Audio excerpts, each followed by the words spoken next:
আরব আমিরাতের দুবাইয়ে বিকট বিস্ফোরণের মতো শব্দ শোনা গেছে বলে খবর পাওয়া গেছে।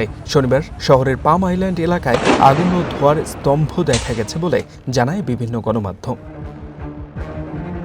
স্থানীয় সময় সকালের দিকে এই শব্দ শোনা যায় বলে উল্লেখ করা হয়েছে একাধিক প্রতিবেদনে। প্রত্যক্ষদর্শীরা বলছেন, একাধিক জোরালো শব্দের পর পাম আইল্যান্ডের দিকে কালো ধোঁয়া ও আগুনের লেলিহান শিখা দেখা গেছে।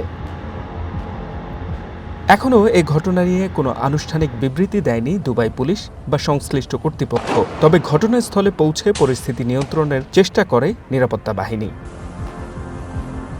তবে ইরানই এ হামলা চালিয়েছে বলে দাবি করে বিভিন্ন সূত্র। একই সময় বাহরাইন, কুয়েত, কাতার, সৌদি আরবেও সংঘটিত হয়েছে এই হামলা। এদিকে পাল্টা হামলার অংশ হিসেবে ইসরায়েলে একের পর এক ক্ষেপণাস্ত্র ছুড়েছে Iran.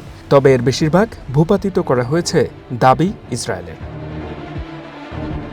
H M Ataullah, one international desk.